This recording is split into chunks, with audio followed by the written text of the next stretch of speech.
ভাই বোনেরা রং ঢং করে দিন কাটিয়ে দিচ্ছেন, আপনি কি জানেন আপনার ভবিষ্যৎ কি হবে? টাকা কামান আর আল্লাহর ইবাদত করেন। যত বেশি টাকা কামাবেন ইবাদতের পরিমাণ তত বাড়িয়ে দিবেন। টাকা কামানো যাবে কিন্তু অহংকার কিন্তু কামানো যাবে না। যত বেশি টাকা তত মাথা নত করতে হবে। টাকা কবরে নিয়ে যাইতে পারবেন না, টাকার জন্য আমল ছাড়া যাবে না। হ্যালো এভরিওয়ান, আসসালামু আলাইকুম। আমাদের জীবনে কত কিছুর আফসোস থেকে যায়, তাই না? জীবনটাই একদম আফসোসে আফসোসে শেষ হয়ে যায়। তারপরেও একটা কথা বলতেই চাই, লাইফে টাকার গুরুত্ব আপনি তখনই বুঝতে পারবেন যখন দেখবেন মার্কেটে আপনার আদরের সন্তান একটি খেলনা পছন্দ করেছে কিন্তু আপনি কিনে দিতে পারছেন না। যখন দেখবেন আপনি আপনার বউকে কোনো বিয়েতে নিয়ে গিয়েছেন, আপনার বউকে একদম ফিকে লাগছে, তার গায়ে কোনো গহনা নেই। শ্বশুরবাড়িতে গিয়েছেন, আপনি এবং অন্য জামাই দুজনের প্রতি দুই রকমের ব্যবহার এবং সমাদর। আমাদের জীবনের প্রতিটি ক্ষেত্রেই দেখবেন যার টাকা আছে তাকে এক ধরনের সম্মান করছে, যার টাকা নেই তাকে এক ধরনের ট্রিট দিচ্ছেন।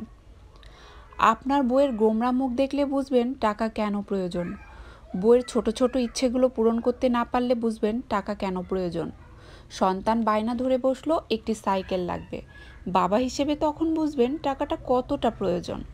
পরিবার নিয়ে রেস্টুরেন্টে খেতে গেলে বুঝবেন টাকা কেন প্রয়োজন। আপনার বউ যখন দেখবেন আপনার কাছে টাকা নেই বলে কেউ আপনাকে পাত্তা দেয় না, তখন বুঝবেন টাকা কেন দরকার।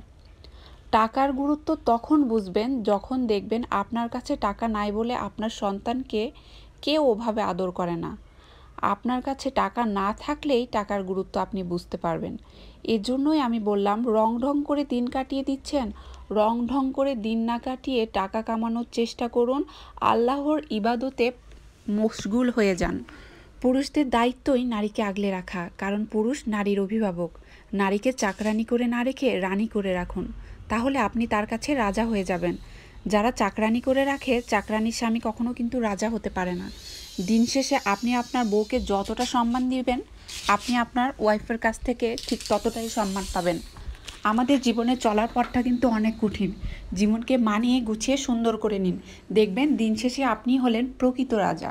আর প্রকৃত রাজা তাকেই বলা হয় যিনি সংসারের সব দায়িত্ব একা নিজে হাতে সামলে নিজের সন্তান পরিবার পরিজনের কাছে একদম হিরো হয়ে থাকে।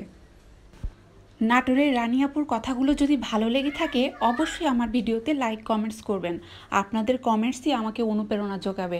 নতুন নতুন গল্প নিয়ে আসবো, আপনাদের শুনতেও ভালো লাগবে। আমার জন্য সবাই দোয়া করবেন, ভালো থাকবেন, সুস্থ থাকবেন।